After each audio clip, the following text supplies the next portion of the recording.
All right, Mike, a lot to get to. I'll tell you what was exciting, watching the Cavaliers last night. We'll get to that in a little bit. It was. No, we're going to start with the Cavs. Good. And the Cavs They G deserve League it. team, the Cleveland Charge, at home tonight. At Public Hall against the number 1 team currently in the G League. It's Raptors 905 versus the Cleveland Charge. Tip-offs at 7 p.m. You can get your tickets at clevelandcharge.com. It is a matchup of the number 1 seed in the East right now versus the number 3 seed in the East. 2 highly competitive teams. A lot of future NBA talent on the court for both sides, so make sure you check it out. Tonight, 7 p.m. at Public Hall, the Cleveland Charge hosting Raptors 905. Why are they Raptors 905? Was that it? Honestly, I have no idea. I think You should know that. Is 905 the area code for Toronto? How would I know that? And look up the area code. It's your job to know that, Mike. I mean, I feel like you got to know that. I thought Toronto was You're the Mr. 6. G League. I thought it was the I'll 6 give you guys too. a full analysis of the 6 game. guy. We'll be there tonight, so if you're there, come All see right. what's up. But it's not. I don't know what 905 is then. No idea. All right, All find right, guys. out. Let's talk about the actual Cavaliers. They beat Yeah. the Nuggets last night. They were Yeah. down double digits in the fourth quarter. Harden and Mitchell combined to either score or assist on 26 of the last 27 points for the team. They erased the double-digit deficit. They get the stop. Donovan hits the free throws. They've won 4 in a row. They've won 9 of 10. And the vibes of this team feel higher than ever. Bull, second game between Harden and Mitchell. What'd you think? Yeah, so first of all, I'm loving this. I couldn't stay up last night because obviously I hadn't been feeling well. Mm-hmm. So this morning I get up. I go to, I guess it's NBA.com, but I just Google it and find it. YouTube puts them out. And they replay the entire game. They cut out the commercials. They cut out, a couple of little things. But I basically saw every single basket of the game in, I think, 15 minutes, 20 Between minutes. 15 and 17 minutes. Beautiful. It was fantastic. They have the NBA. NBA does such a good job with that. They're not black marketing. I know, They not it's so good. You could watch it on the internet, and they do a good job Smart. of making it accessible. Yeah, smart. And I tell you, I got to give Mike credit here. He was right on the money because it's 2 games I don't want to get carried away. But obviously James Harden's been really good. Almost had a triple-double last night. And obviously, and you could tell Donovan Mitchell's playing, I feel like, with a little extra juice. But Jarrett Allen Is out of his mind. in these last 2 games, Out of his mind. we thought, you and I have been hating on Jarrett Allen for 2 years. We thought this guy that was it. There was no other level for Jarrett Allen. And again, maybe I'm getting carried away. We got a long way to go. None of it in the regular season really matters. But Jarrett Allen, by far, I feel like I'm seeing another player. So they've added 3 players, subtracted 2 guys, one that was not playing well in Hunter, one that was injured in Garland. But it really feels like you added a 4th guy because Jarrett Allen's a completely different player. Yes. He's been unbelievable Listen these to 2 me, games. Bull, listen. Last night, I'm watching the game right before I go to sleep, right? Yeah. And it got to a point where the Cavs had the ball and the shot clock was going down. Somehow Jarrett Allen gets the ball at the midi, free throw line, and just pulls it. Cash. Yeah. Leg up too. Cash. And I said, when did he have this in his back? I mean, earlier in the game, he gave Nikola Jokic this move on the post side. He made a spin move. He missed. Yeah, He missed the shot. But I was like, what is going on? Jarrett Allen has been a totally different guy so much that I'm scared for Evan to come back. I'm not going to lie to you because I don't know how it's going to work. I don't. Because Evan's not shooting threes that well this year. So right now, he's working 4 shooters, 1 big, and it is them centers. I mean, he actually got post moves. He looked like Hakeem Olajuwon or somebody down there. He made an awesome spin move in that run where they came back. That everybody really contributed, right? Like Jalen Tyson hit a nice 3. Well, he started off 0 for 3. Right, but he had a big 3 then. Sam Merrill, who didn't do much, had a big 3 in that comeback. Nae'Qwan Tomlin hit a big 3. By the way, so Nae'Qwan Tomlin, we was praising his effort. They got that little second unit now with Schroeder, Ellis, and him. Oh, they Ellis had a nice basket. Them boys diving after the ball and they going for it. I said that's what they need. And by the way, am I crazy or is James Harden playing some defense? No. He got 3. Didn't he have 3 blocks or 2 blocks yesterday? There's a. He is working hard on Donovan defense. both had blocks. I want to be careful how I word this. Yeah. Every time James Harden comes to a new team, there's a stretch right out the bat where we had this exact conversation. Yeah. he finally bought in.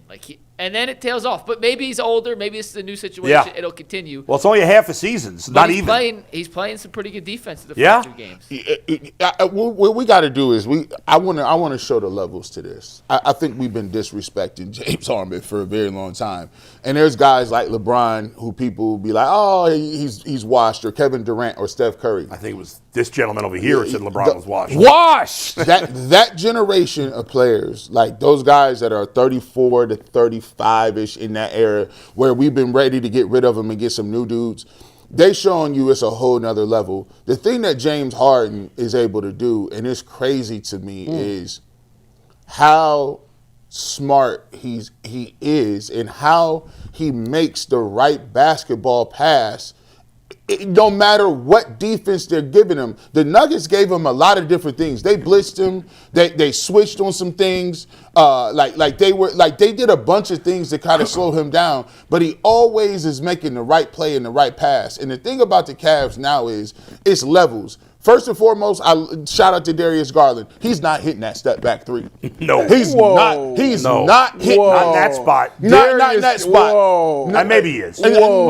But he'd be injured the next day anyway. But the biggest difference between the two is the durability. I mean, the fact is Darius, the offense always played better when Darius was out there. Darius also always got the bigs involved as well. Darius also could hit big shots. And Darius what I like about, they both do the same thing. He shoot that little floater, get in there, shoot the Teams are elbow not worried shot. about Darius That like was they're worried working about for Harden. So we're not going to say like it's just that big of a difference.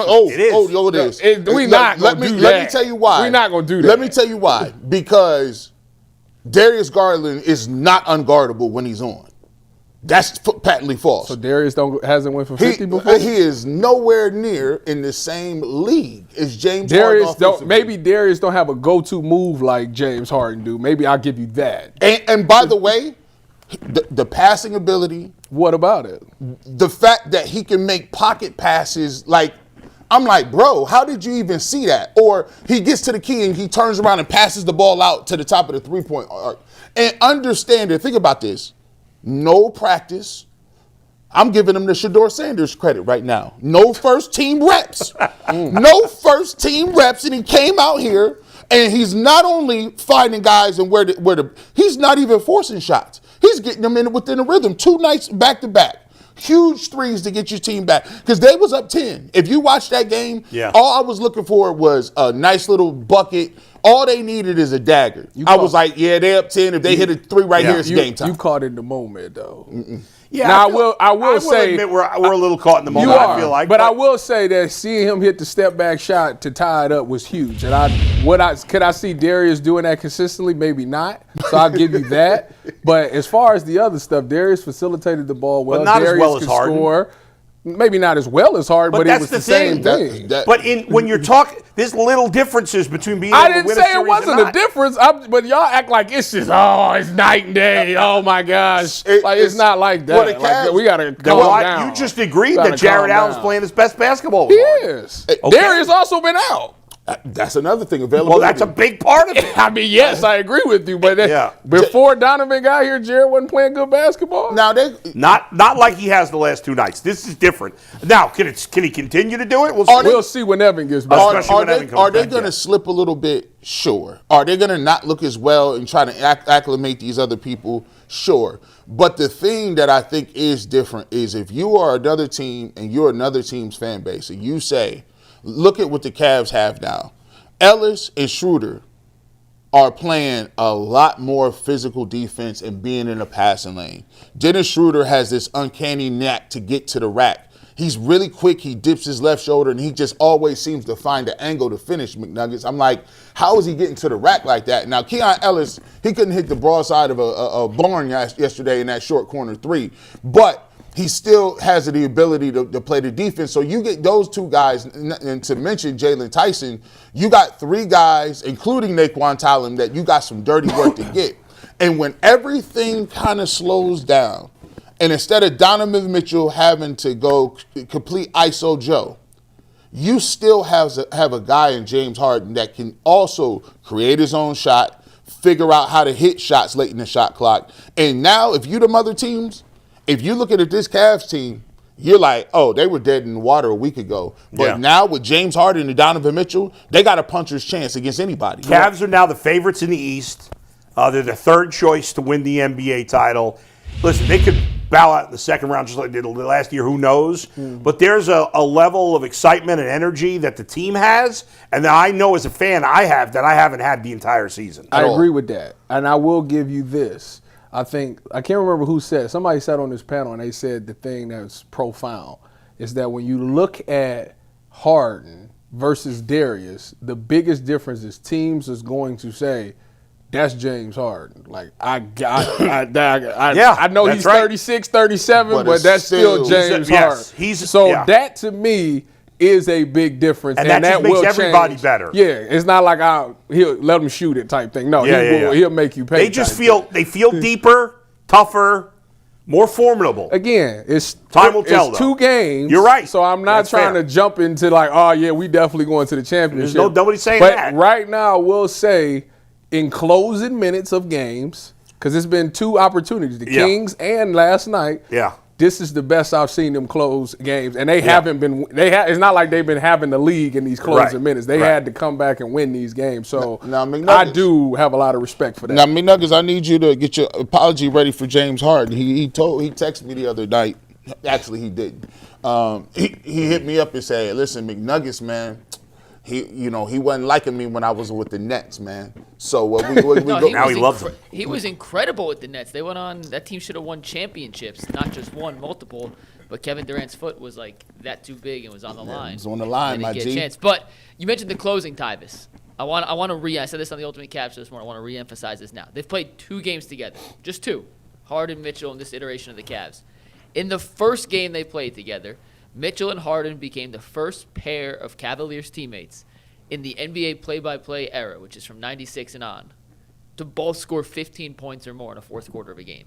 First time that's ever happened for the Cavs. Surprised LeBron and Kyrie never did. And then in the second game they played together, last night in the win over Denver, Harden and Mitchell combined to either score or assist on 26 of the team's final 27 points. You want to talk about guys delivering in the biggest moments early on as they still try and figure out and work out how they play best off each other and play best with each other. Well, in crunch time when the other team's defenses have been at their best, which is typically what happens in an NBA game, 42 minutes of, we'll put a little defensive resistance up, but those last 6 minutes we'll lock in, especially on the last night of a 12-day road trip in Denver where the altitude plays a factor. Those 2 guys, your 2 stars, your 2 workhorses on offense, played their best basketball down the stretch. Harden hit the step-back 3. Donovan laughed afterwards and said, I've been on the wrong side of that shot too many times to count. I'm glad to have it on my side now. Super facts. They get the stop. I understand Denver got a good look on that last possession. Tim Hardaway missed the open 3. But the Cavs get the ball, go right down. Donovan draws the blocking foul, makes the 2 free throws. And I do think it's worth noting that. No, didn't Jokic miss the 3 at the end of the game? No, he passed it to Hardaway. Well, that was the last wide second. Open, too. You are correct. The very last shot Jokic was took the one at the buzzer. Right. Okay, 117. That last Denver possession. Yeah. Hardaway got an open. Yeah, the Jokic shot was a tough shot in that. Second. But it looked like it was on, though. It was just short. My point is, when you're trying to close out the Cavs now, and they had a little bit of this with Darius, but it's even more so now with Harden. You truly have to pick your poison.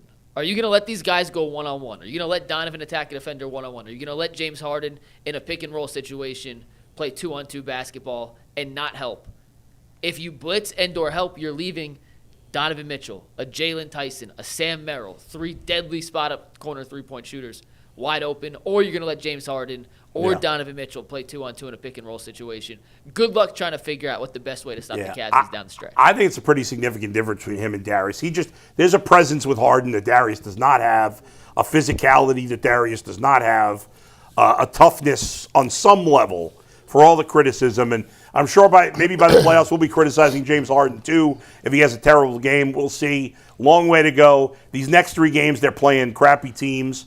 But after that, if you bring up the schedule again, you see the 4th game coming up is at Oklahoma City. I believe that's on a Sunday. It's Sunday afternoon. Okay, if you look at I don't know if you guys have the schedule beyond that. I can tell you beyond it. There's a great, I believe that starting with that Oklahoma City game, they have a 3-week stretch or so where they play the Knicks. You see that there. Mm-hmm. They play 2 games with the Pistons. They play Milwaukee. They play Orlando. Like, it's mostly good teams. I'll read you the schedule. Go ahead. Yeah. So starting with Oklahoma City. You want to put that back up, Steve? Yeah. Yeah. Oklahoma City's on Sunday. Yeah. Home Well, versus not New this York. Sunday. It's 2 weeks. The 22nd, yeah. but I'm saying it's on a Sunday. Yeah. Then that following Tuesday, home versus the Knicks. Back-to-back at Milwaukee the next day. At Detroit on Friday. At Brooklyn. Should be an easy game on Monday. Versus Detroit. Versus Boston. Versus Philly. At Orlando.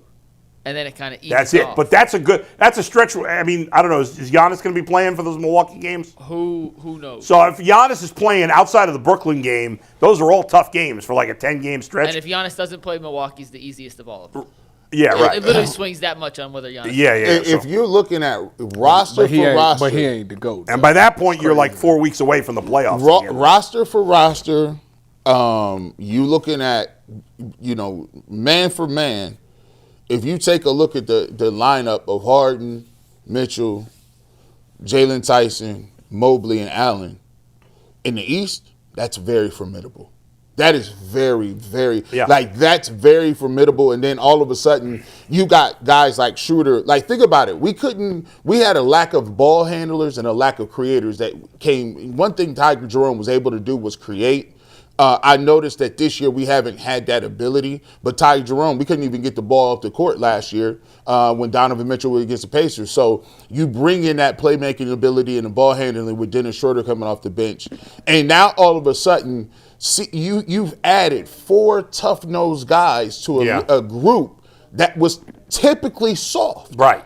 You've added chippiness. I think the Cavs have a new level of respect around the league with this adjustment they've made on the team, not just with Harden, but the other guys they brought in, but especially Harden, obviously. And it's going to be exciting to see here down the stretch. And I think what we saw yesterday, and you referenced this, or I think you referenced it, Tyvus, maybe, with the 1 big and the 4. We're all a little concerned. Mobley's got to find his way when he comes back. What's he shooting from the three-point line? He's been terrible.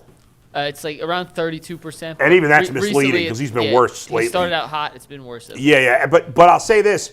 The one concern that you have with this team is their depth in the front court. But against most teams, I think they can play this 1 big guy and 4, like almost like a 4-guard, 1 big man. And Bryant, to me, he shoot 3. I didn't know he was a snot. Now, I was mad last year when he was hitting those against us in the Pacers because every time he hit it, I was like, "Come on, bro, this is fool's gold. He is not like that." Yeah. But this guy, first of all, he's chippy.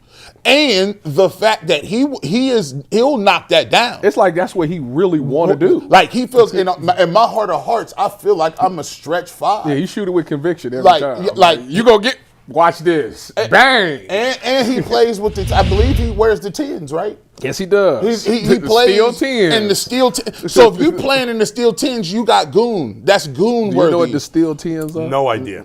The Jordan 10s. Yeah. I mean, why steel? Why is it called steel? Because I guess it looked like steel. Like the silver and black. There's a definite archetype of people who wear the 10s like that. They're badasses. They're like they just came out actually. They're like a couple months ago. People that wear 10s. Who wears the 10s sometimes? I think Dustin wore the 10s. Dustin had the 10s, but what's the dude that used to play? Andre Drummond used to wear the 10s. Andre Drummond wore the 10s. Andre Drummond used to wear the 10s. So that means, and Andre Drummond thought he was like, when he was here for 2.5 seconds. Yeah. He was like, oh no, I'm an all-star. And he was like drop stepping from like the 3-point line and but it's a bunch of big people that think they're better as guards. Gotcha. I got you. Yeah. All right. Mike, everybody's excited about the Cavaliers right now. There's Cavs fever in Cleveland that we have not had all season. It's must watch.